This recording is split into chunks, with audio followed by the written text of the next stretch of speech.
네, 시청자 여러분 안녕하세요. 만나면 붉어지는 홍당무 시즌2 진행의 김효미입니다. 자, 미국의 물가 쇼크로 인해서 오늘 글로벌 시장 전체적으로 좀 좋지 못했던 그런 시장이었는데요. 자, 미국의 8월 소비자 물가지수 상승률이 예상치를 웃돌았고요. 특히 변동성이 큰 이 에너지, 식품을 제외한 근원 CPI가 전월 대비 0.6% 오르면서 7월보다 상승폭이 무려 2배가량 뛰었습니다. 자, 이 근원 CPI는 또 미국의 중앙은행이 중요시하게 또 지켜보는 만큼 이번 달 FOMC에서 자이언트 스텝의 기준금리 인상이 불가피하게 됐는데요. 자, 우리 시장은 결국 원달러 환율이 1,390원 선을 넘어섰습니다. 이에 외국인과 기관의 쌍끌이 매도 속에서 양시장 오늘 1% 넘는 마이너스권에서 마감을 했는데요. 자, 그래도 좀 다행인 건 장 초반에 비해서 이러한 하락폭을 조금씩 줄여 나갔다라는 걸로 볼 수가 있겠습니다. 자, 이러한 인플레 쇼크로 인해서 앞으로 시장 좀 어떻게 대응해야 하나 막막하게 좀 생각하시는 분들 많으실 것 같습니다. 자, 그래서 오늘 시장을 좀 정확하게 분석해주고 시장의 흐름과 방향성을 좀 정확하게 챙겨주시는 장자방 전문가님 모셨거든요. 장자방 전문가님과 함께 시장 분석뿐만 아니라 전략까지 챙겨가 보도록 하고요. 자, 그리고 시장이 상승하든 하락하든 여러분들 또 꾸준하고 안전하게 수익 챙겨 가실 수 있는 비법까지도 준비되어 있으니까요. 오늘 1시간 동안 저희 홍당무와 함께 하시면서 붉은 수익 가득한 시간 함께 해주시기 바라겠습니다. 자, 여러분들 방송을 통해서도 이렇게 함께 하실 수 있지만요. 노란톡 들어오시면 장자방 전문가님과 매매 비법들도 챙겨 가실 수가 있습니다. 노란톡 들어오시는 방법 바로 안내 드리도록 할게요. 자, 여러분들 스마트폰에 기본 카메라 어플 켜주시고요. 화면 하단에 보이는 QR코드에 가져다만 대면 입장 링크 뜨니까 그 링크 클릭하셔서 바로 들어오시면 되겠습니다. 자, 최근 장자방 전문가님의 수익이 너무 꾸준하고 좋다 보니까 장자방 전문가를 사칭하는 사람이 많습니다. 여러분들 정확하게 여기 생방송 중에 열어드리는 QR코드를 통해서만 입장 가능하다라는 말씀 드려보도록 할게요.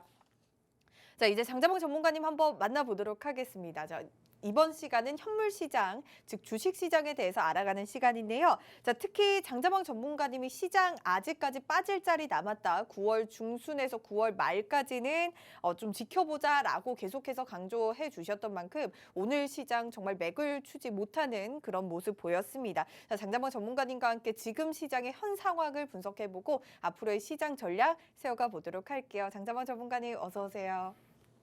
네, 우리 또 추석도 끝났는데 시청자분들께 인사 먼저 드려보도록 할까요? 예. 안녕하십니까, 장자방입니다. 요새 뭐 명절이 명절 같지 않아서 그냥 잠깐 며칠 쉬었던 것 같은데 눈 몇 번 감으니까 그냥 연휴가 끝난 것 같습니다. 우리 시장의 상황이 별로 좋지는 않죠. 그래서 지금 사실은 앞에 시황을 얘기하기 전에 시장의 전체 스탠스를 바라보는 눈에 대해서 간단하게만 좀 나눌까 합니다. 시장이 왜 빠지냐라고 이야기할 때 2021년 작년 1월이죠. 작년 1월 13일, 14일에 최고점을 찍고 나서 지금 한 2년 가까운 세월이 흘러가고 있습니다. 한 21개월 정도 흘렀는데 그때가 최고점이었고 내내 빠지고 있어요. 자, 그때 제가 1월 달에 지금 팍스TV에 강의를 시작하면서 지금 21개월 차가 됐는데 그때 당시에 제가 시작할 때만 해도 어떤 말씀을 드렸었냐면 시장의 상승에 너무 우리가 흥분하지 말자. 약간 좀 슈팅한 것 같다. 조정이 좀 나와야 될 테니 이제부터는 단기 순환매 형식으로만 보셔야 될 것 같아요. 라고 이야기 드렸습니다.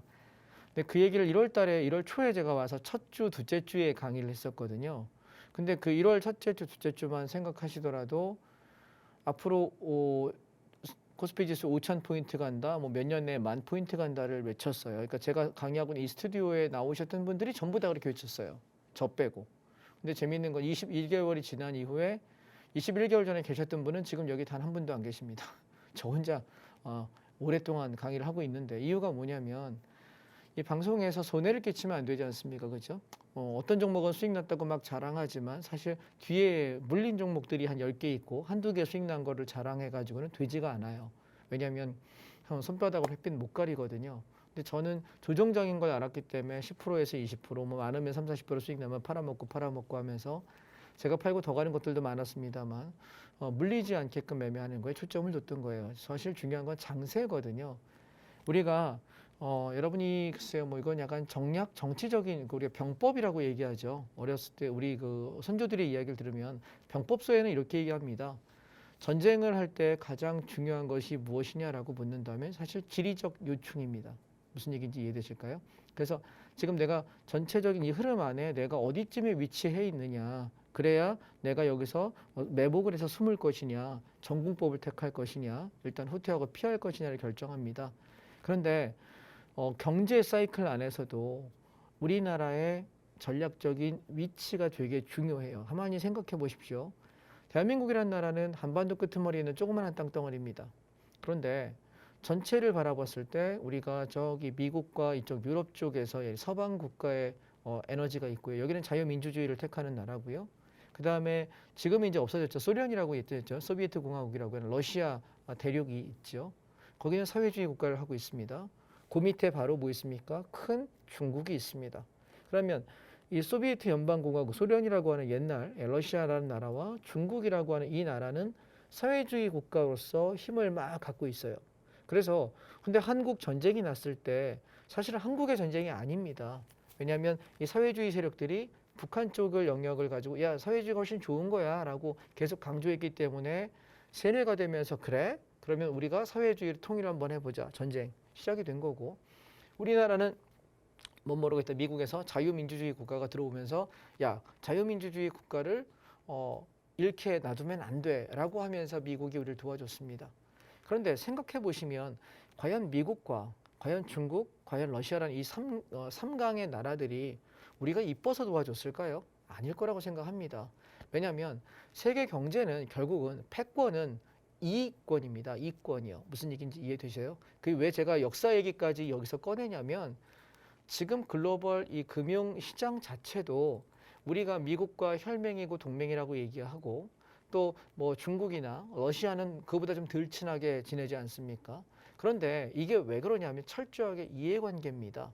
생각을 잘 해보셔야 되는 건 제가 이 말씀을 왜 드리냐면 지금 대한민국 코스피 시장은 대한민국 시장은 사실 우리는 메이저 국가에 속하지는 못해요. 제가 나중에 통계자를 한번 보여드릴 텐데 전 세계 시총이 있습니다.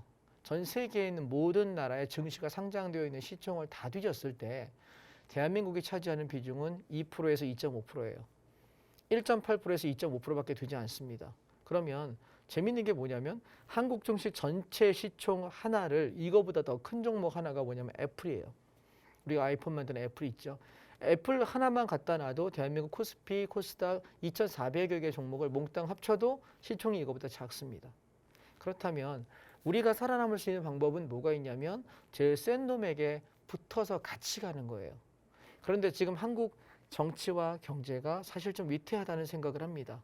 우리나라가 그나마 버텼던 거는 반도체라고 하는 삼성전자 그리고 또 하나 SK 하이닉스 이 두 개의 국가, 이 두 개의 회사가 전체 세계 5대 반도체 브랜드 중에 두 개가 탑 2가 들어있어요. 그러니까 3등, 4등 하는 회사가 있단 말이죠. 그래서 사실은 미국 입장에서는 한국이 이뻐서 우방이라서 도와준다라기보다는 절대로 포기할 수 없는 반도체라는 어마어마한 역량을 가진 회사가 두 개나 있어요. 이거 하나만 봐도 버릴 수가 없는 거예요. 왜냐하면 반도체를 설계하는 반도체 설계 쪽에서는 인텔 미국이 지금 전체 꽉 잡고 있습니다. 그런데 반도체를 설계하는 게 일단 설계도가 제일 중요하잖아요. 그죠? 이걸 꽉 잡고 있는데 그러면 실제 생산 공정을 만들 때 반도체는 두 개로 나뉩니다. 여러분 뭐 과정 다 아시겠지만 하나는 단순하게 그냥 기억 저장 장치, 메모리 장치만 쓰는 게 있는가 하면 또 하나는 저장 플러스 연산이라 그래서 생각을 하게 되죠. 근데 문제는 지금 반도체가 부족하다라고 하는 건 저장 플러스 연산 장치가 되는 이 메모리가 부족한 거예요. 이 반도체가. 근데 우리나라는 이게 없어요.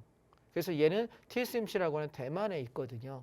걔네가 이 분야에서는 1등이고 단순하게 기억력만 좋은 저장 장치는 삼성전자하고 SK 하이닉스가 지금 탑을 찍고 있습니다. 그렇다 보니 물론 TSMC도 이 기능을 갖고 있지만 이 역량에 대해서만큼은 우리가 더 높은 거죠. 근데 문제는 반도체 전체 비중에서 설계 장치가 한 50% 차지한다고 하면 연산 기능이 되는 게 한 30-40%를 차지해요. 그러면 지금 나머지 기억 저장 장치만 갖고 있는 건 10에서 20을 못 넘어가요. 그럼 삼성전자, SK 하이닉스 다 합쳐봐야 이거밖에 안 된다고요. 잘 생각해 보세요. 우리가 협상 카드를 가지고 있어야 되지 않습니까? 제가 이 얘기를 드리는 이유가 있다. 종목에 관한 얘기를 하려고 지금 말을 꺼낸 겁니다. 자, 무슨 얘기냐면 향후에 우리가 5년 뒤에 10년 뒤에 먹거리를 얘기하려면 왜 그런 얘기 있잖아요. 무슨 좀 약한 사람이 강한 사람한테 가서 아우 봐줬어 라고 얘기하는 게 말이 안 되잖아요. 그죠? 센 사람이 약한 사람을 봐주는 거예요. 근데 약한 사람이 아이씨 내가 봐줬어 이씨, 가오를 이러면서 도망가잖아요. 이거는 그냥 내가 비겁하고 힘이 없는 것뿐입니다. 잘 생각해 보십시오. 미국 입장에서는 설계도의 전체 구조를 갖고 있고 군사력을 갖고 있고 막강한 힘을 갖고 있고 자본도 갖고 있고 심지어 달러 패권을 달러를 찍어낼 수 있는 국가입니다. 그렇다면 뭐가 과연 아쉬울까요? 유일하게 아쉬운 것은 반도체를 만들어내는 설비 공정은 5년, 10년이 되지 않는 기술이거든요. 그걸 가지고 있는 한국이 쓸모 있는 것뿐입니다. 그래서 적절선에서 도와주고 왜냐하면 지금 군사적인 우호 교약이 있기 때문에 그걸 하고 있는 거예요. 그런데 우리나라가 아닌 다른 대안이 어디가 있을까라고 생각해 본다면 제가 만약에 미국의 통수권자라면 저는 대만이에요. 중국 필요 없고요. 대만의 TSMC만 붙잡고 있으면 되거든요. 그러면 경제 패권은 굴러갈 수 있어요. 근데 이 대만은 사실 미국의 100% 우호적이진 않단 말이죠. 근데 지금 한국 입장에서는 군사적 전략 요충이 북한과 대립하고 있는 아직 휴전이지 정전이 아니잖아요. 종전된 게 아니지 않습니까? 그래서 우방 안에서 군사력으로 우리를 받쳐주는 나라예요. 그렇다면 어쩔 수 없이 우리는 미국 말을 들을 수밖에 없고 그래서 이 힘의 균형점이 있는 건데 근데 여기에 또 하나가 문제가 뭐냐면 중국입니다. 일본은 해당이 없는 얘기고 근데 이 중국은 뭐냐면 우리나라가 수출을 하고 물건을 팔고 할 때 가장 많이 교역하는 그러니까 만약에 금액으로 따진다면 미국보다 훨씬 더 많은 금액을 우리가 파는 나라예요. 물론 수입해 오기도 하지만 그렇다면 내가 뭘 만들어서 미국이 아무리 사준다 하더라도 우리 전체 교역 물량의 상당 분량은 거의 한 40% 가까이 30 몇 %인가 40% 가까이 차지하는 걸로 알고 있는데 여기 역시도 놓고 갈 수는 없어요. 자, 제가 그러면 왜 말을 이렇게 장황하게 설명을 드렸을까요? 그럼 지금 우리가 결과적으로 어디에 투자해야 돼라고 볼 때 이 코딱지만한 대한민국에서 코스피 2400개에서 왁자지껄 할 이유는 없다는 얘기예요. 무슨 얘기냐면 나중에 5년이 지나 10년이 지나 20년이 지났을 때 미래의 먹거리를 보려면 어디를 봐야 되냐면 돈의 흐름을 봐야 되는데 대한민국 시장은 외국인이 떠나면 사실은 그냥 죽는 거예요. 이해하십니까? 그래서 외국인들이 계속 관심을 갖는 섹터에 우리는 집중을 해야 되고 그 섹터가 무엇이냐고 만약에 저에게 물으신다면 저는 향후에 10년을 바라볼 때는 1번은 자동차와 2차 전지일 거예요. 근데 얘는 전기차 섹터가 아니라 자율주행차로서의 자동차 섹터를 봅니다. 그래서 현대차나 현대모비스, 현대위아, 그다음에 만도 이런 그다음에 또 한국 타이어앤 테크놀로지 이렇게 전기차 자율주행차 관련된 이 부품 업종들이 옥석가리기를 하면서 몰아갈 거라는 생각이고요. 길게 보실 때 이쪽을 투자하셔야 되는 거고 그다음에 2차 전지 쪽에서 우리가 볼 때는 LG 에너지 솔루션이나 삼성 SDI 이 두 개 정도 보시면 충분하지 않을까? 뭐 다른 것들은 그냥 곁가지로 보십시오. 물론 부품 소재주, 중소형 종목을 보시는 분은 실력이 좋으신 분들이니까 논외로 하겠습니다. 길게 보는 걸 얘기하는 겁니다. 우리가 5년, 10년 뒤에 먹거리를 얘기할 때 얘기하는 거고 그다음에 향후에 한 3년에서 5년을 바라볼 때 괜찮은 유망한 섹터는 뭐냐면 정유화학입니다. 석유 화학주 관련들이 많이 움직일 텐데 특히나 우리 굴뚝주라고 얘기하죠. 그래서 오늘 제가 드리려는 말씀의 핵심은 굴뚝이에요. 그래서 내수를 보신 입장에서는 굴뚝주를 보셔서 얘들이 환율이 이렇게 올라갔다가 제 예상은 아마 내년 여름 전후가 고점일 것이고 시장이 금리가 좀 꺾이지 않겠느냐라는 것은 계속 지속적으로 말씀을 작년부터 드리고 있습니다. 올 초부터 계속 드려왔던 얘기고요. 그래서 아마 내년 이맘때쯤 됐을 때는 슬슬 금리 인상을 꺾고 이제부터 슬슬 내려가려고 폼을 잡는 모습이 보여지지 않을까라고 기대하고 있으니 내년 이맘때쯤 한번 보십시오. 제가 드린 말씀이 맞는지. 그래서 저는 금리가 올라갈 때는 주가는 떨어질 수밖에 없어요. 그러면 떨어질 때 우리는 뭘 해야 되냐면 떨어져서 싸진 것을 향후에 좋아질 건데 현재 더 좋은 건데 향후에 더 발전할 것이고 더 수요가 늘어날 겁니다. 그럼 가격 어떻게 될까요? 올라가겠죠. 근데 지금 시장 상황이 안 좋아서 떨어지는 거 그걸 사는 게 가장 좋지 않을까라고 말씀을 드려서 지금 섹터에 관한 말씀을 간단하게 드렸고요. 그래서 여러 가지 국외 패권들을 생각하셔서 꼭 국내 주식이 아니라 국외 지금 미국이나 중국 관련 ETF들을 여러분이 조금 눈여겨보시는 게 필요하지 않을까라는 관점의 말씀을 드리겠습니다. 스튜디오에 나왔을 때 제가 말씀을 드려야지 저 서재방에서 얘기할 때 이런 얘기까지는 못해서 말씀을 먼저 드렸고요. 자, 그럼 간단하게 제가 종목들 좀 살피면서 정리를 좀 해드리고 넘어가겠습니다. 자, 코덱스 레버리지입니다. 레버리지를 지금 보시게 되면은 지금 얘 보시면 월봉이에요. 자, 만약에 이게 분봉이라고 생각해 보세요. 이거 월봉이기 때문에 캔들 하나가 이게 본 캔들 하나가 한 달짜리입니다. 한 달짜리. 그러면 얘가 만약에 이게 지금 내려오고 있는 분봉이라고 생각하신다면 지금 위치가 매수를 해도 안전할 수 있는 자리가 되나요? 전 아닌 것 같아요. 왜냐하면 얘가 직전 저점이 확인된 것도 아니고 앞전 고점에서 지키고 올라가 준 것도 아닙니다. 그렇다면 얘는 이 바닥권까지의 좀 더 추가적인 하락이 있다라고 보는 것이 이 차트를 보는 기본이 아닐까라는 생각이고요. 그래서 지금 중간중간 나오는 반등들은 단기 반등이지 추세일 수는 없다라는 생각입니다.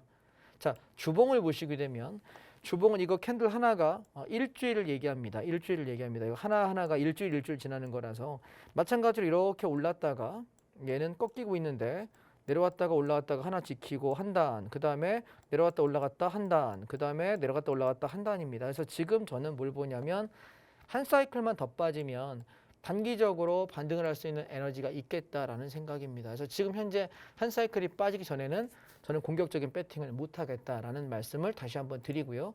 그 다음 일봉을 보시게 되면 그러면 지금 일봉에서는 얘가 한 사이클 뺄 거냐 말 거냐를 뭘로 판단하느냐라고 보시면 코덱스 레버리지의 14,000원 선을 보십시오. 14,000원 요 자리가 무너진다면 추가 하락이 있는 것이고 그게 아니라면 단기 반등을 시도한다라고 보시면 될 것 같아요. 근데 이 각도에서 되게 빠르게 올라가기는 쉽지 않아 보이는데 현재 시장 수급으로 볼 때는 한 1, 2주 정도 지금이 9월 오늘 14일이죠. 그럼 다음 주가 한 2, 3일 있는 주고 그 다음 주가 마지막 주인데 다음 주나 다다음 주까지 이렇게 한 2주 정도 잡고 천천히 지금부터 제가 드리는 섹터들을 분할 매수해 주시면 10월 달 초에는 좀 이렇게 반등을 할 거라고 보여집니다. 그럼 그때 차익 실현하시고 주식시장은 당분간 쳐다보지 마십시오. 왜냐하면 저는 이번에 10월 달까지 이렇게 반등이 올라오게 되면은 단타 목적인 것들 모조리 팔아먹고 인버스를 진입할 수 있는 포인트를 찾을 겁니다. 인버스라고 하는 것은 주가가 떨어지는 숏 포지션이라고 얘기하죠. 거기다 배팅을 하려고 생각을 하고 있으니까 뭐 제시황이 그동안 21개월간은 아직 틀린 적은 한 번도 없습니다. 뭐 계속 맞으라는 법은 없지만 제가 리스크가 있다라고 말씀드릴 때 리스크 없이 지나간 적은 별로 없었던 것 같으니까 지금 이렇게 떨어졌다가 이렇게 올라갈 때 이 올라가는 요 단타를 지금 보려고 하는 영역입니다. 무슨 말씀인지 아시겠죠? 종목을 잘 모르겠으면 코덱스 레버리지 요놈하고 또 하나 코스닥 150 레버리지입니다. 코스닥 150 레버리지는 차트가 조금 달라요. 보시면 앞전 자리에서 올라갈 때 얘는 이렇게 떨어졌다가 올라갈 때 조금 더 올라갔어요. 자 보세요. 이 폭이랑 좀 전에 코덱스 레버리지 일봉하고 비교해 보실까요? 보면 확 차이가 나나요? 떨어지는 올라간 폭이 차이가 꽤 나죠. 그죠? 이 폭이. 그래서 다음번에 반등을 할 때 사실은 대형주보다는 중소형주가 좀 더 올라갈 가능성이 높다라고 저는 보는 근거입니다. 그래서 얘도 마찬가지 앞전 저점이 7,100원입니다. 그래서 7,500원에서 7,100원 사이 지지력을 확인하면서 받아가겠다라는 생각입니다. 그렇게 참고를 좀 해주시면 좋겠고요. 그다음에 중요한 게 지금 원달러 환율인데요. 미국 달러를 보시게 되면 끊임없이 올라가고 있는데 지금 고점에서 음봉이 하나 떴어요. 그래서 사실 저는 달러가 올라가는 게 1,400원, 1,500원을 뚫을지는 모르겠습니다만 이제는 달러가 올라가는 거에 배팅하기보다는 조정이 나올 때를 기다리면서 슬슬 준비해야 되지 않느냐라는 관점입니다. 그래서 지금은 달러가 올라가는 것도 그렇게 오래 남지는 않은 것 같다라고 생각하시면 좋을 것 같고요. 그다음에 미국 팡플러스입니다. 연휴 끝나고 나서 제가 속상했던 거는 좀만 더 떨어지면 살려고 했는데 확 올라가는 바람에 추격도 못하고 아씨 이랬는데 내려오길래 올래 그러고 박수를 쳤는데 아마 가지고 계신 분들이 욕을 먹을 것 같습니다. 왜냐하면 찍을 자리 찍지 못하고 올라가는 자리는 여기서 물릴각오로 모은 사람은 올라갈 때 수익을 낼 수 있습니다만 물리면서 사는 건 괜찮지만 추세로 보기는 현재 어렵다라는 생각이고요. 그래서 그냥 뭐 나는 중장기로 볼 거야 라고 하시는 분이라면 2만 원 밑에서 내려올 때 조금 적립식으로 모으시는 거는 큰 상관이 없습니다. 그런데 지금 차트를 잠깐 보시게 되면 자 월봉을 한번 보시겠습니다. 월봉을 보시면 지금 얘가 여기서 이렇게 버텨주는 게 눈에 보이실 거예요. 근데 이렇게 보시면 얘가 수렴이라는 모습이거든요. 이 수렴을 하고 나서 얘가 22,500원을 넘게 되면 그때부터는 상방으로 좀 안정권으로 보셔도 돼요. 근데 만약에 얘가 이 밑에 17,000원대가 깨져버리는 모습이 보인다면은 얘도 12,500원까지 직행을 해야 돼요. 그래서 지금 자리는 단타 관점에서 모았다가 올라갈 때 팔고, 만약에 잘못되면은 내가 손절치거나 아니면 조금만 매입했다가 떨어지게 되면 인버스를 잡아서, 미국도 인버스가 있거든요. 숏에 베팅하는 ETF가 있습니다. 그래서 그것을 사서 우리가 이 하락을 좀 해지하는 목적이 필요하지 않느냐라는 생각이 현재는 드는 구간이고요. 그래서 주봉을 보셔도 지금 반등을 하더라도 단기 반등이지 세게 가긴 어려운 구조라서 지금 현재 저는 아직 안 사고 있어요. 포지션 없습니다. 이 섹터는. 자, 보시고 그러면 얘가 떨어질 때 인버스라는 것이 있는데, 얘는 뭐냐면 주가가 빠질 때 수익 나는 거잖아요. 보시면 3,700원대부터 지금 4,200원대까지 올라와 있어요. 보시면 바닥에 얼마가 움직였냐면 이게 주봉입니다. 보시면 작년 3월입니다. 8,290원 했던 게 얼마까지 갔냐면 3,450원까지 빠져요. 굉장히 많이 빠졌죠. 그리고 지금 바닥을 다지면서 슬슬 올라가고 있어요. 자, 어떤 느낌이 좀 드시나요? 인버스가 슬슬 우리가 주식이라고 한다면 매집하면서 올라가려는 모습으로 보여지지 않나요? 다시 말해 미국장이 빠질 자리가 아직 남아있다라고 저는 본다는 겁니다. 이해하셨죠? 그래서 좀 본격적인 투자자라면 사실은 미국장은 슛을 치는 게 좋은데, 워런 버핏 할아버지가 그런 말씀하셨습니다. 미국장에 슛 치지 마라, 죽는다. 그래서 제가 워런 버핏 할아버지보다 돈이 없기 때문에 그 말씀을 드리려고 딱히 말씀은 안 드립니다. 근데 저는 개인적으로 이거 단타를 합니다. 방송에는 제가 말씀을 못 드리지만 저는 개인적으로 단타를 하고 있습니다. 왜냐하면 시장이 좋지 않다고 보기 때문에. 근데 방송에다가 공개적으로 얘기할 수는 없어서 참고만 하시고요. 그 다음에 지금 차이나 선물 H 인버스인데요. 중국장이 좀 빠지게 되면 수익이 날 수 있는 상품이에요. 그래서 얘가 조금 시세를 한번 주고 나면, 레버리지 지난번에 제가 저점 얼마를 말씀드렸죠. 1,700원에서 2,000원 정도 오게 되면 바닥이지 않을까. 거기 가고 있는 과정이다라고 말씀드려서 그 과정에 단타를 하고 싶은 분은 차이나 H 인버스를 좀 보시면 될 것 같고요. 그다음에 원자재를 지금 보시게 되면 사실상 별로 건드릴 만한 섹터가 없어요. 구리를 보셔도 그렇고요. 원유를 보셔도 이제 기름값 과정이고요. 그다음에 농산물, 부동산 리츠. 만약에 중장기를 보시는 분 입장에서는 부동산 리츠가 꽤 괜찮은 상품이 될 것 같고, 단기로 보기에는 접근할 만한 섹터는 없습니다. 자, 그다음 우리가 이제 조정이 나올 때 사야 되는 게 뭐냐라고 물으면 저는 제일 1순위는 사실은 2차 전지하고 자동차라고 말씀드렸습니다. 근데 보시다시피 얼마 안 빠졌죠. 그죠? 잘 내려오지도 않습니다. 그래서 아직은 타이밍이 못 되는 것 같고요. 그 다음에 차이나 전기차입니다. 14,000원 깨지면 포기한다는 생각에 단타밖에는 할 게 없는 위치이고요. 자동차 지금 올라갔다가 빠지지 않은 상태이기 때문에 여기서 들어갔다가 물려버리면 꼭지에 물립니다. 그래서 분명히 유리한 섹터고 앞으로 성장할 섹터지만 현재는 찰 자리가 아직은 아닌 것 같다. 그래서 개인적으로 시장이 더 빠지길 바랍니다. 주식 갖고 계시는 분들께 욕 바가지로 먹을 일인 건 알고 있습니다만, 저는 그러니까 팔았다니까요. 예전에 제가 80%, 85%까지 현금화 시켰다는 얘기, KT 이런 것만 들고 있고 다 팔았다는 얘기를 여러 번 누누이 말씀을 드렸습니다. 그래서 제 입장에서는 좀 더 빠져라 고사를 지내고 있습니다. 그 다음에 2차 전지, 반도체 섹터인데요. 반도체 지금 메리트는 싸다는 거 말고는 아무것도 없어요. 오케이? 향후에 2, 3년 정도 흘러가야만 얘가 이렇게 사이클이 돌기 때문에 주가가 싸지고 있다는 게 메리트라서 가장 최대한 기다려서 저점에 매수하는 것이 유리하다라는 생각이고, 지금 월봉을 보시게 되면 무너져 있는 차트라서 개인적으로는 17,500원에서 2만 원 사이 정도까지 빠져야 메리트가 있지 않느냐. 반도체는 주봉도 마찬가지입니다. 그래서 17,000원에서 2만 원 사이 정도까지만 내려오신다면 저는 받아볼 의향이 있고요. 이때는 비중을 좀 많이 실을 생각입니다. 오케이? 제가 방송을 하는 동안 여기까지 올지 제가 방송을 그만두고 올지는 잘 모르겠습니다. 무슨 말씀인지 이해하시겠죠? 예, 그래서 제가 어디까지 언제 얼마나 걸릴지 모르겠는데 저기 자리 오면은 저는 받을 생각이니까 참고하시면 되겠습니다. 거기서는 손해 볼 일이 없다라고 생각합니다. 그다음에 미디어 컨텐츠인데요. 제가 반도체보다 이게 더 좋다라는 얘기를 계속 드리고 있어요. 기억 혹시 하시는지 모르겠습니다. 반도체는 1조 원의 매출이 있다 하더라도 이익이 1조 원이라 그래도 재투자를 7, 8천억 해야 돼요. 7, 80% 투자해야 되고 20, 30% 순이익률입니다. 그런데 미디어 컨텐츠는 내가 5천억 정도 이익이라 하더라도 재투자 금액은 10% 내외밖에 안 되지 않습니다. 20%를 넘지 않습니다. 그래서 우리가 영화나 뭐 드라마나 아니면 노래 뭐 뮤직비디오 이런 것들 만들 때는 돈이 들고 많은 품이 들지만 만들어서 한번 안정화되기 시작하면 복사해서 그냥 복사해서 CD 계속 파는 것밖에 할 게 없거든요. 컨텐츠 열어놓고 사용권을 받는 것밖에 없어서 돈 정말 안 듭니다. 그래서 미래 먹거리 산업으로 미디어 컨텐츠는 굉장히 좋다라고 말씀을 드렸고요. 그래서 얘도 지금 개인적인 생각은 5천 원 밑에만 좀 내려오면 좋겠다라는 생각인데 아직은 내려올 궁리가 안 보입니다. 그래서 시장이 한번 박살나주면 좋겠다는 건 욕 바가지를 먹겠는데요. 멱살 잡는 거. 멱살 잡지 마십시오, 시청자 여러분. 제가 뭐 그러는 건 제가 떨어지란다고 떨어지는 건 아닙니다. 멱살 잡지는 마시고. 그래서 지금 왜냐하면 어중간한 위치예요. 조정을 받았지만 확실하게 바닥을 딛고 올라가는 위치도 아니고 금리 인상의 이슈들도 아직까지 연말까지 상존해 있고 내년 초까지 악재가 계속 있는 시장이에요. 그렇다면 저는 내년 상반기까지는 짧으면 3월, 길면 6월까지는 시장은 계속 빠질 거라고 생각합니다. 반등 좀 나왔다가 주저앉았다. 반등 좀 나왔다 주저앉았다. 그렇다면 제일 좋은 건 뭡니까? 반등할 때마다 인버스 잡아서 계속 하방에 숏에 베팅하는 게 제일 좋죠. 물론 선수들은 올라가는 이 반등들을 수익 내게끔 제가 지금 얘기하는 종목들 가지고 하시면 될 것 같고요.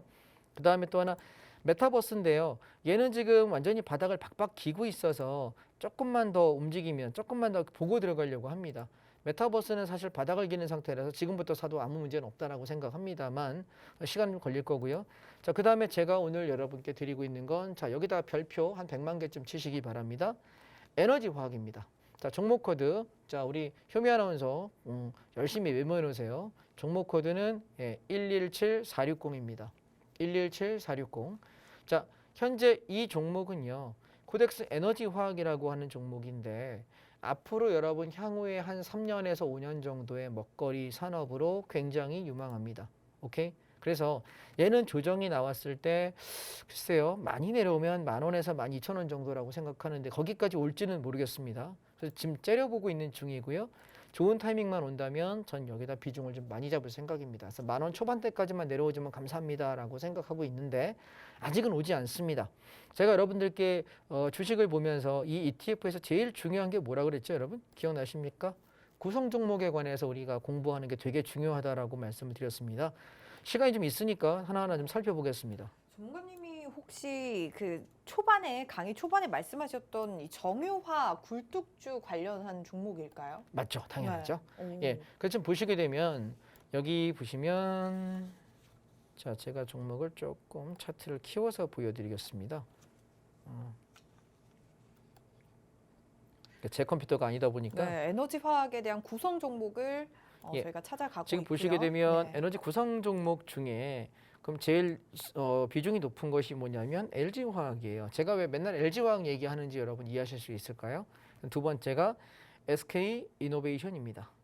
세 번째 비중이 한화솔루션입니다.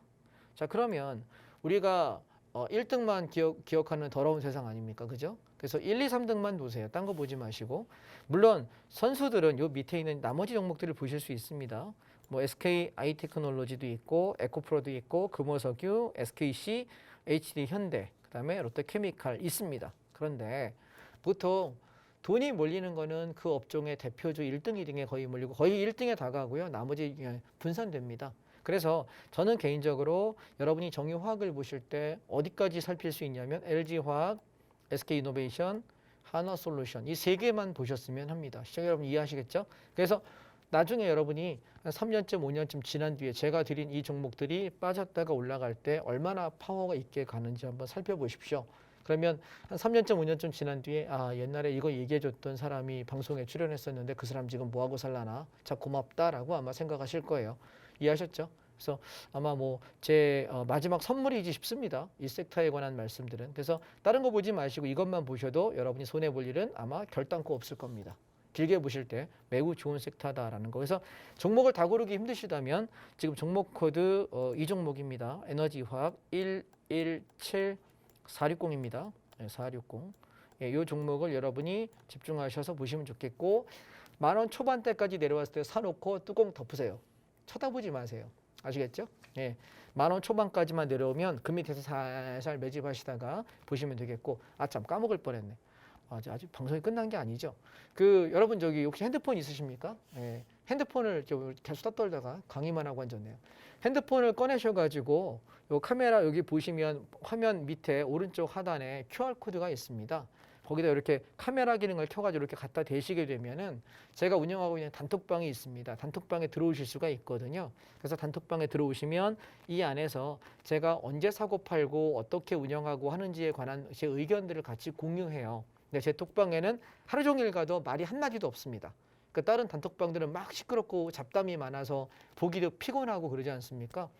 제가 별로 쓸데없는 말을 안 하는 사람이라서 거의 뭐 일주일 가야 몇 마디 하지도 않아요. 그러니까 이제 들어와서 계시다가 제가 이제 시장 저점입니다 라고 얘기하면 그냥 돌격 앞으로 같이 매수하시면 되고, 제가 팔아먹고 저는 더 쫄려서 못 들고 있겠습니다, 팔아먹습니다 라고 얘기하면 참고하시면 돼서 상당히 21개월간 손해를 안 끼쳤던 사람이니까 하락장에 손해 안 끼친 사람이면 상승장에 돈 잘 벌까요? 못 벌까요?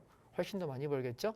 참고하시면 되겠고요. 그래서 제가 오늘 여러분께 드리고 싶은 주식에 관한 말씀들은 사실은 이 에너지 화학 분야가 앞으로 유망하다는 것과 자동차와 2차 전지 섹터인데 그중에 종목 얘기만 조금 더 드리고 마무리를 좀 해보겠습니다. 앞에 지금 제가 시간을 많이 쓴 것 같아요. 자, 그리고 연말 연초를 보실 때 여러분이 유망하게 보셔야 되는 건 보험입니다. 자, 코덱스 보험입니다. 종목 코드 140700입니다. 코덱스 보험 140700. 자, 우리가 이 보험 관련은 은행, 보험, 증권 이쪽 특히 뭐 증권은 빼고 은행하고 보험주가 유난히 배당을 많이 줍니다. 그런데 배당주의 딜레마가 뭔지 아십니까? 배당주의 딜레마는 배당을 받으러 들어가서 배당은 어떻게 몇 프로 받는데 주가가 빠진다는 거죠. 5% 배당 받았는데 20% 물리는 경우가 생겨요. 그래서 배당주는 언제 사는 거냐면 싸질 때. 주가가 보통 요쯤 되면 이제 빠지기 시작하거든요. 그럼 미리 사요. 그리고서 연말 연초 이렇게 올라오잖아요. 그러면 주가도 이익이 되고 배당도 받고 그러면서 배당락 전에 던집니다. 이해하셨나요? 보통 그렇게 많이 하는 게 좋아요. 그래서 또 어떤 분들은 배당 받고 나서 배당락 툭 떨어지고 나서 어떻게 라고 하지만 쌀 때 사가지고 우리가 좀 일부 좀 차익 실현한 상태에서 배당락 하면 또 좀 떨어져가지고 이렇게 하면 어느 정도 회복할 때쯤 던질 수 있어서 좋고요. 또 이걸 월세라는 생각으로 여러분이 접근을 하신다면 당장은 떨어졌다 올랐다 해요. 근데 길게 벌어와 보실 때 싸게 사서 내가 들고 있다면 사실은 웬만한 건물 갖고 있고 웬만한 오피스 뭐 내가 갖고 월세 받는 것보다 더 낮게 운영할 수 있어요. 핵심은 뭐냐면 싸게 사야 됩니다. 그래서 지금 이제부터 떨어질 때가 여러분이 사 두실 만한 시기가 아닐까라고 생각하고, 얘는 중장기 투자 상품은 아닙니다. 아시겠죠? 그래서 떨어질 때 샀다가 올라갈 때 팔았다가 트레이딩 상품이고요. 그러나 이제 우리가 연말 연초 되면 좀 변당을 받을 수 있기 때문에 관심 종목에 넣어 놓으시고 살 타이밍을 좀 재보겠다라는 거고, 타이밍은 제가 제 단톡방에서 말씀을 드리도록 하겠습니다. 자, 그래서 지금 우리가 내려올 때 제일 먼저 보려는 건 사실은 그래서 삼성 SDI하고 그다음에 LG 에너지 솔루션, LG 화학입니다. 그리고 삼성 SK 이노베이션도 괜찮긴 하지만 차트를 보십시오. SDI 같은 경우는 살짝 눌렸다가 올라갈 때 꽤 힘이 셉니다.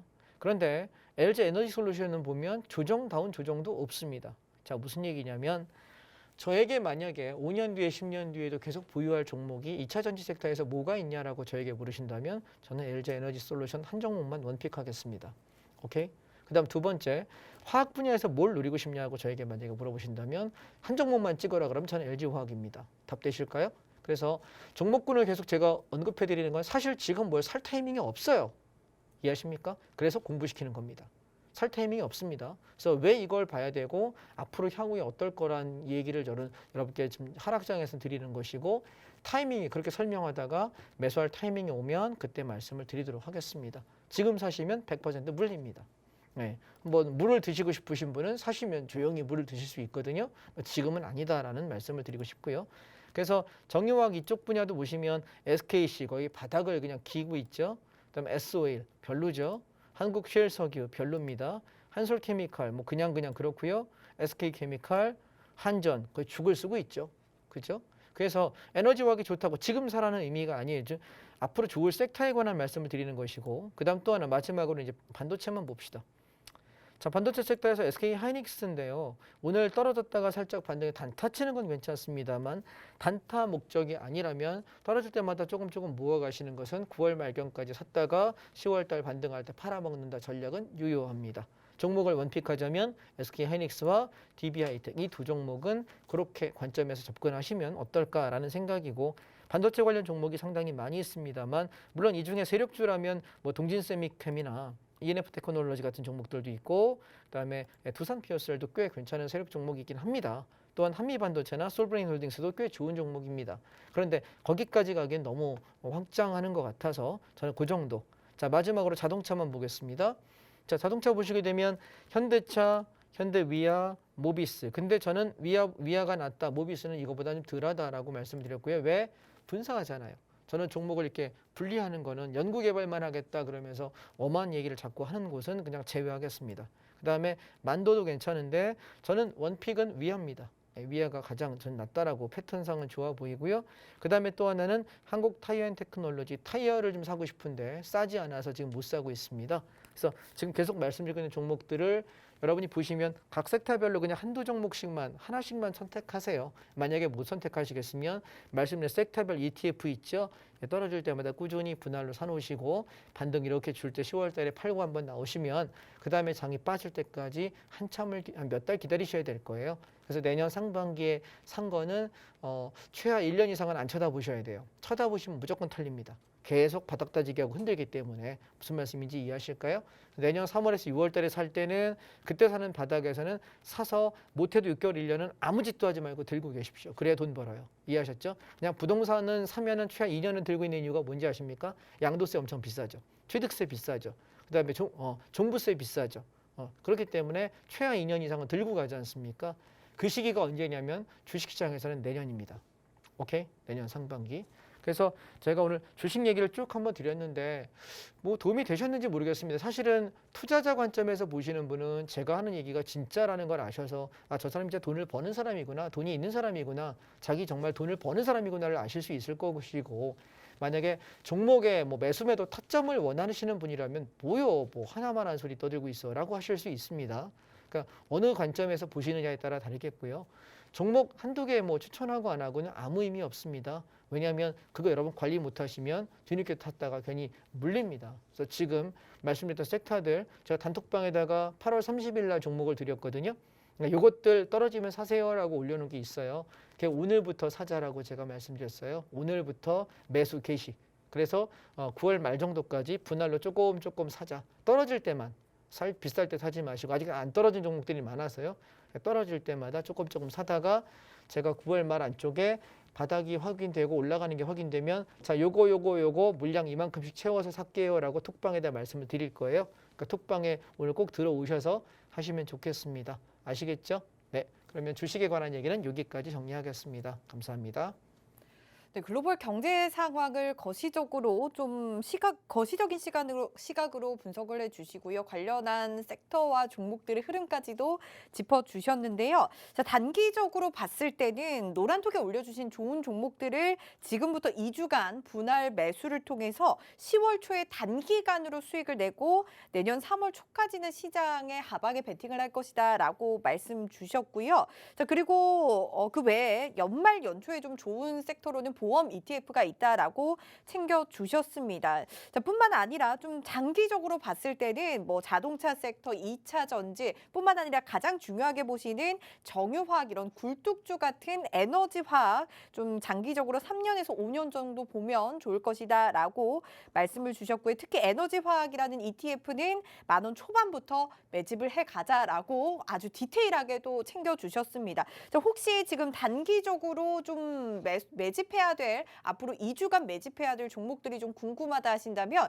지금 노란톡 들어오시면 장자방 전문가님이 이전에 올려주셨던 내용들을 다시 한 번 더 또 여러분들께 올려주신다고 하니까요. 지금 노란톡 들어오셔서 앞으로 2주간 매집해서 10월 초에 단기적으로 가져갈 섹터와 종목들 챙겨가 보시기 바랄게요. 자, 여러분들 스마트폰에 기본 카메라 어플 켜주시고요. 화면 하단에 보이는 QR코드에 가져다만 대면 입장 링크 뜨니까 그 링크 클릭하셔서 들어오시면 되겠습니다. 자, 최근 장자방 전문가님이 이렇게 너무 매일매일 수익을 꾸준하고 안전하게 챙겨주시다 보니까 사칭하는 사람이 많습니다. 정확하게 수요일 저녁 생방송에 열려있는 QR코드로 통해서만 들어오실 수가 있다라는 말씀 챙겨드리도록 할게요.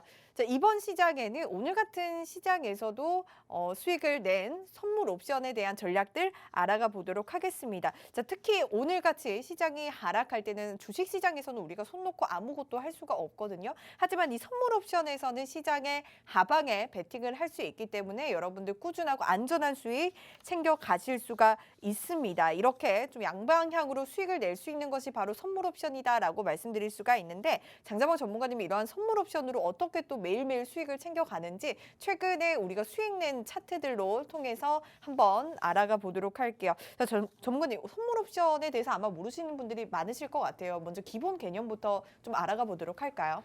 예, 선물 옵션은 그러니까 선물이라는 종목과 옵션이라는 종목 두 개가 있는 거고요.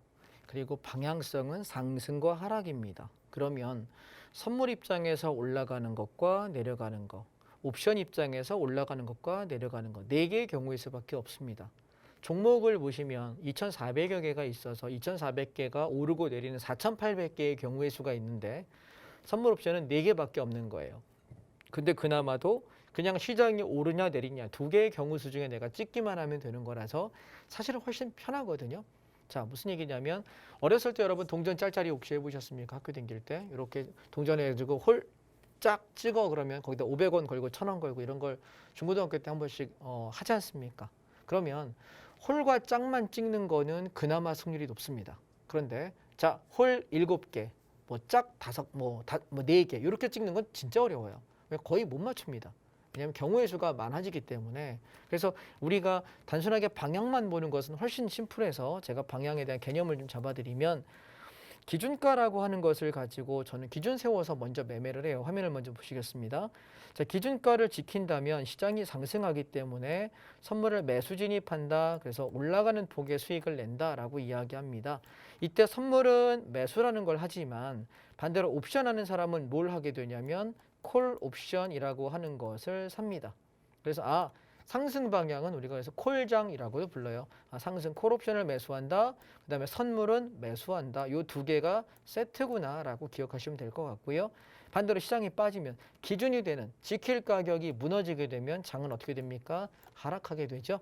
그럼 그 하락할 때는 뭐라고 하냐면 선물은 매도에 진입한다라고 이야기하고요. 그리고 이 매도에 진입할 때 옵션하는 사람은 뭘 사게 되냐면 풋 옵션이라는 것을 사게 됩니다. 그래서 하방을 얘기하면 선물 매도 하방이구나. 풋옵션 매수 하방이구나. 이렇게 이해하시면 되겠습니다. 제가 여기 적어놨죠. 그래서 가락 방향은 선물의 매도와 풋옵션이 시세가 난다라고 이야기했고요. 상승 방향은 선물의 매수와 콜옵션이 시세가 난다라고 제가 간단하게 정리를 해드렸습니다. 자, 개념을 잡은 상태에서 백날 개념 얘기해봐야 사실은 머리에 와닿지 않거든요. 실전을 보겠습니다. 9월 13일입니다. 어제죠.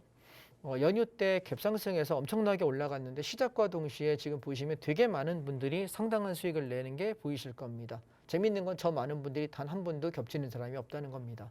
저희 교육생들이 이렇게 돈을 벌고 계시고요.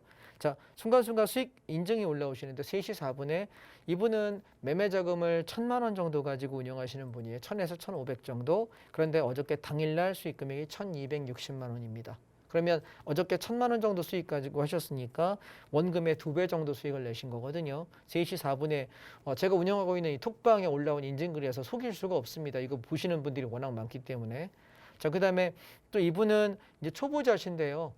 배우시기 시작한 지가 이제 한 3, 4개월 되신 것 같습니다. 그런데 초보자분들은 제가 모의로 가짜 매매로 충분하게 훈련을 시키거든요. 근데 되게 성실하게 잘 따라오세요. 보시면 오전 9시 47분에 수익 금액이 이분이 인증하신 게 얼마냐면 149만 원이에요. 보시면 9시 47분입니다. 배우신 지 4개월도 안 되신 분입니다. 그런데 이렇게 버십니다. 얼마나 재밌지 않습니까? 주식으로는 매일 종목을 골라야 되는데 우린 그럴 필요가 없거든요. 자, 지금 이분 같은 경우는 작년에 시작을 하셔서 작년 10월에 하셨으니까 이제 11개월 차 되셨네요. 예, 이분도 아침에 시작하자마자 11시 25분에 여기 톡방에 이렇게 쓰셨네요.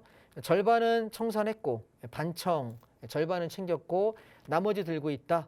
청산한 것 빼고 현재 평가 수익은 130만 원이다. 11시 25분의 말씀입니다. 그래서 여러분 이분들의 이야기를 한번 보시면 도대체 뭘 했길래 이분들은 돈을 이렇게 버는 거지? 라고 궁금하실 거예요. 차트를 보시게 되면 선물 차트입니다. 어저께 전날 가격 대비 왕창 올라가지고 갭상승 이만큼 올랐는데 자 우리가 여러분 많이 올랐을 때 어떤 착각을 합니까? 야 너무 많이 갭상승했으니까 눌림을 좀 주면 사야 되지 않겠냐라는 생각을 거의 대부분 하십니다. 왜냐하면 가격이 부담스러워요. 자 제가 여러분께 이렇게 한번 여쭤볼게요. 자 제 화면을 한번 보십시오.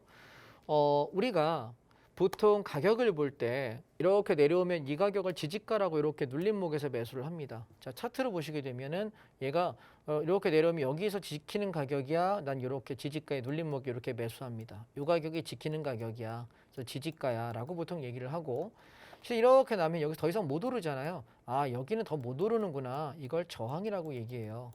자 그러면 우리가 이 지지가라는 개념하고 저항가라는 개념을 가지고 설명을 해보면 시장은 이 박스 안에 돌거든요. 그러다가 어느 순간 이 저항이 계속 저항이 되던 가격을 뚫어버리면 무슨 얘기하는 걸까요? 효민 씨 저항을 뚫어버린다는 얘기는 무슨 얘기일까요? 어떤 의미예요?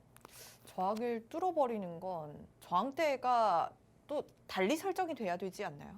제가 말하고 싶었던 본질은 저항을 뚫는다는 얘기는 시장이 더 간다는 얘기일까요? 못 간다는 얘기일까요? 더 가는 거죠. 그렇죠. 네. 자, 그 얘기는 뭐냐면 상승장에서는 보통 저항을 돌파할 때 우리는 저항 돌파에 추격 매수를 합니다. 네. 그런데 하락장에서는 눌림목의 지지가 확인을 하는 매매를 해요. 이유가 뭐냐면 저항대를 뚫고 날아갈 때 하락장에서는 걸 돌파할 가능성이 별로 없어요. 근데 잘 보세요. 자, 그러면 전날 가격 대비 얘가 올라간 이 가격은 시초가가 저항가를 돌파한 가격이에요. 그래서 얘는 뭐냐면 시초가에 꽤 많이 연휴 끝나고 이만큼 갭상승했지만 6.6포인트 정도 상승했거든요. 그랬지만 시가 저가로 종가 고가로 올라갔어요. 뭐냐면 그 저항을 돌파했기 때문입니다. 자, 선물 차트로만 보시면 사실 안 보이거든요. 그래서 제가 옵션 차트를 갖고 왔어요. 저는 옵션 가지고 선물을 봐서요. 자, 보시면 어떤 얘기냐면 전날 7만 1,000원 했던 놈이 아침에 시작과 동시에 17만 원 하는 거예요. 그러면 2배 넘게 올라지 않습니까? 그죠? 연휴 동안에 2배가 넘게 올라서 얘는 이 저항 1.74라고 하는 가격을 돌파하면서 시가부터 잡아가지고 어디까지 갔냐면 5.03을 갔어요. 그러면 아침에 시작해가지고 나는 몇 배? 거의 3배 가까운 수익을 낼 수 있는 거죠. 전날에 잡지 못했어도. 만약에 전날 잡았던 사람은 5배 이상의 수익을 낼 수 있는 상황이 생겨요. 자, 그럼 이게 왜 그러냐면 콜옵션, 아까 얘기했죠. 장이 올라갈 때는 콜옵션 사는 거라고. 근데 콜옵션이 저항이 되는 1.74라는 가격을 이 저항을 돌파하는 순간부터 시장은 강력하게 상승하겠다는 의미가 되고 반대로 그러면 누가 죽을까요? 풋옵션이 무너지겠죠. 그래서 여기 2.50이라 풋 지지가가 붕괴됐죠. 그러면서 풋이 망가졌으면 장은 콜이 올라가는 거고 콜이 올라가는 거면 시장은 상승하는 거니까 나는 상방에 베팅한다. 그래서 아까 저렇게 많은 분들이 돈을 벌었던 거고. 자, 시간이 없으니까 우리가 하락의 경우도 하나 볼게요. 9월 7일 날은 반대입니다. 얘는 개파락해가지고 하루 종일 빠졌어요. 자, 보시면 수익 보시면 뭐 여기 300만 원 버시고 220만 원 버시고 시간대가 오전입니다. 1,000만 원 버시고 8시 48분입니다. 보시면 여기 인증 올라오신 가격을 보시면 저는 그래서 오전에 1시간에 거의 매매가 끝나요. 10시에서 10시 반이면 거의 매매가 다 끝나 있습니다. 이 종목들을 보시면 지금 이분은 옵션을 3종목을 갖고 계시는데 한 종목은 207% 수익률이에요. 이해되실까요? 여기 200%, 58%, 42%. 자, 제가 드리고 싶은 얘기는 선물 옵션은 수익률 게임이 무한대입니다. 굉장히 커요. 그래서 주식에서 30%밖에 못 가지만 얘는 하루 수익이 몇 배씩 가는 게 예사이기 때문에 되게 많은 수익을 낼 수 있다. 그래서 여러분이 선물 옵션 어렵다고 생각하지만 사실은 전혀 어렵지 않고요. 그리고 저랑 선물 옵션을 이제 배우실 수 있는 기간이 2주밖에 안 남았어요. 아쉬운 얘기지만 9월 말까지 제가 이 시간 출연하고 이제 저는 마무리를 할 겁니다. 그래서 더 이상 방송에서 여러분 뵐 수 없을 것 같아서 미리 제가 남은 기간 동안 오늘 이런저런 얘기를 자꾸 드리는 이유는 아쉬워서 여러분께 하나라도 더 드리고 싶어서 단순하게 종목 얘기가 아니라 시장 전반에 관한 얘기들을 남은 2주 동안 많이 좀 드리고 가려고 하고 있습니다. 그래서 선물 옵션에 대해서 아직도 모르시는 분이라면 선입견 갖지 마시고 편안하게 배우셨으면 좋겠고요. 다음 주에 제가 교육할 수 있는 프로그램들을 한번 찾고 말씀을 드리도록 하겠습니다. 자, 오늘 여기까지 할게요. 네, 말씀 주셨던 것처럼 선물 옵션은 단순하게 시장 방향을 알아가는 것만으로도 여러분들 수익을 챙겨 가실 수가 있으니까요. 지금 노란톡 들어오시면 장담원 전문가님이 장 시작 전부터 시작해서 장 중에도 대응 전략들, 매매 비법들 올려드리고 있으니까요. 지금 노란톡 들어오실 수 있는 시간 1분도 채 남지 않았습니다. 얼른 들어오셔서 함께해 주시기 바랄게요. 네, 오늘 저희가 준비한 소식 여기까지입니다. 여러분들 내일도 일교차 큰 날씨 이어진다고 하니까요. 건강관리 잘해주시기 바랄게요. 네, 저희는 내일 밤 9시에도 다시 찾아뵙도록 할게요. 시청해주신 여러분 고맙습니다.